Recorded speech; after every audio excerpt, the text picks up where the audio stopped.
Gary Scrano, ReachOut.tv here in Nashville. I am with a happening group, a new group, Viktor. Hey, hello guys. Hello. Hey. It's Shane, Louis, Jimmy, Tommy, Terry. My goodness, I got it memorized. Hey, Jimmy, I'm going to start with you. What is Viktor?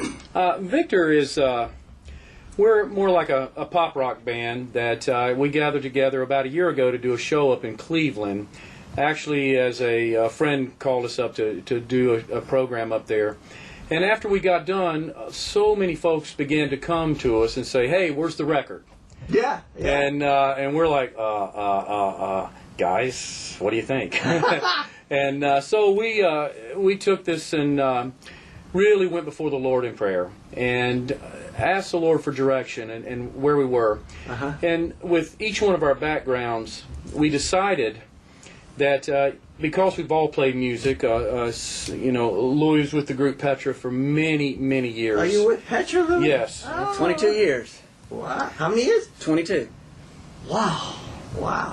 Yeah, so, he's been around the world more times than I can probably ever think about. And you play drums, right, Louis? Right. Okay. Yeah, he's a fantastic drummer, good brother in the Lord, and I'm very proud and honored to be in a band with him. Well, I got to tell you, Jimmy, your voice, I heard your song. You're very distinctive. I mean, it sounds like almost like a trained voice, but even though you're doing rock and roll, it's a very distinctive voice. Well, I appreciate that. There you go. It's something that I'm real proud of, this new record that we're about ready to What's it release. Actually, gosh, you kind of caught me off guard there. Okay. We haven't gotten quite a name for it yet, although I'm really thinking that On Bended Knees.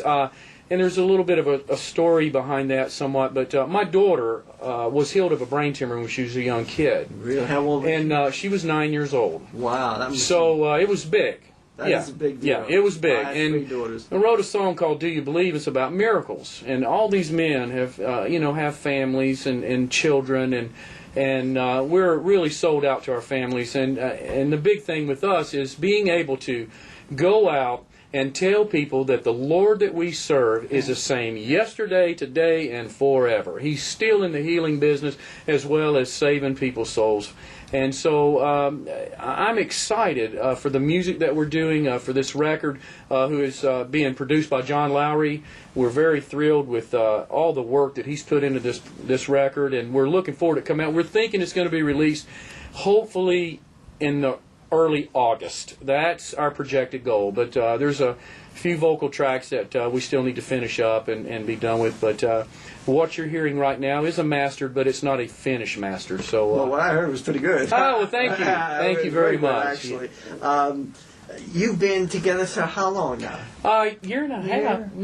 Year. It's been about a year that we've been together, and you went through it. That's a tough thing. Your daughter was 9 years old, brain tumor.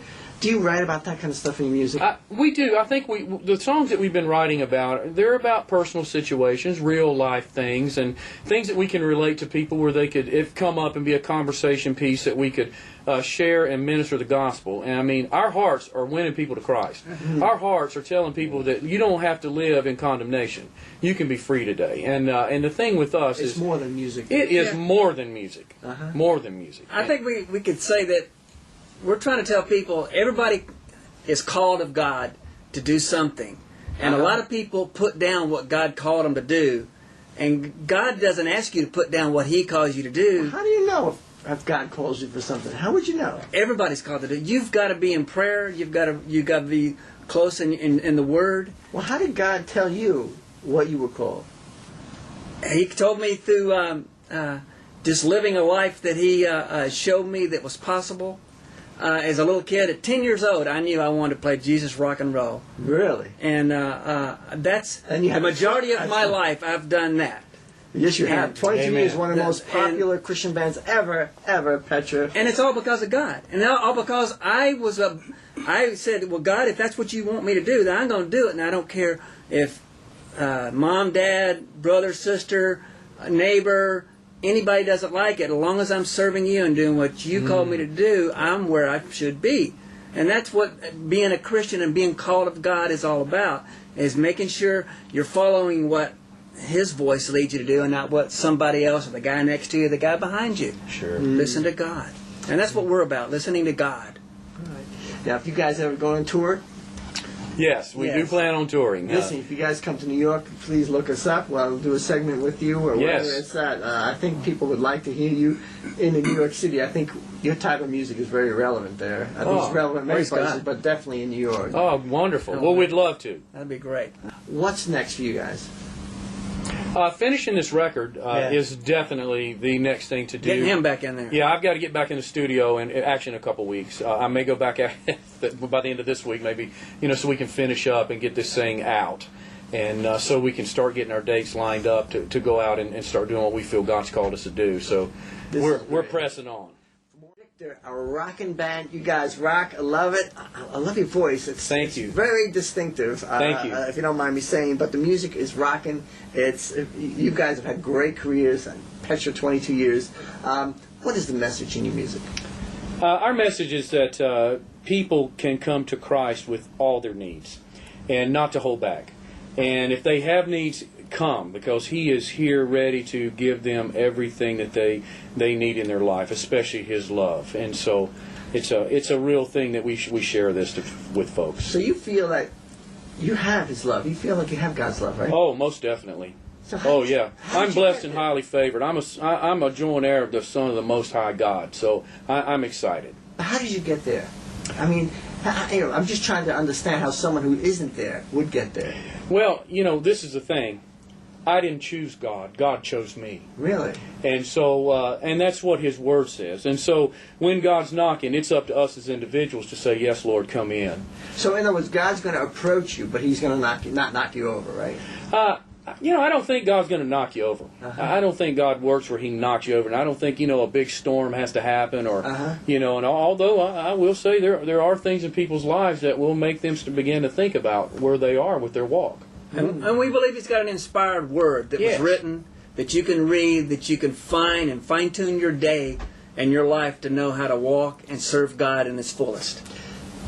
What does it mean for you guys? God has anointed this band. When we go out, it's just not on the stage. It's out on the streets. Oh, it's more than that. And God says the anointing will break the yoke of bondage. What do you mean by Amen. anointing? What does that mean? It's God's presence.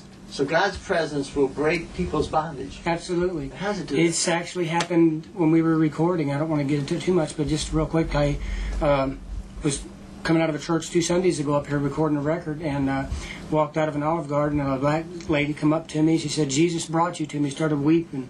And I just needed some money, so I gave her $20. Led her to Jesus. Walked 100 more feet to the car. 2 other people come up. They were homeless, I guess. Led both of them to Jesus and planted a seed. And this, when you're walking the anointing, I'm telling you, I expect God to do that. I expect God to bless this band, and we have a message, Well, in other words, you just don't want people to buy your CDs. You want people to come with you with questions, Absolutely. Amen. and you have an answer for that. Let me tell you something. This band, all these guys came from, we talked about Louis and his time with Petra. A lot of these guys came from other big Christian rock bands. Shane was with Messiah Prophet. Wow. Jimmy was with King James and Sacred Fire. Terry played with Russia. I mean, these were some very prominent bands Yes, back in the 80s and 90s. And we don't have to do this. We don't. Okay. But God told us to do this. We all have comfortable lives, okay? But when God formed this band, we didn't really try to do this. It just fell together, and we knew that this was supposed to happen. But we knew when it was going to happen that it was all about telling people about Jesus, not about selling records and making money. Shane, same for you. Yeah, undeniably God's anointed every single guy in this band, and it's such an honor to be with a bunch of brothers that have... But very accomplished brothers. Yes, and God's first, and it's evident in every single guy's life. Time always goes quickly. You guys are fun to be around. I'm serious, and I really mean that. I wish I could spend a lot more time with you. It's been a privilege for me. For more information about Viktor, reach out to us at www.reachout.tv. We'd love to hear more from you guys. Thank you. Thank you so much. Appreciate it. God bless you.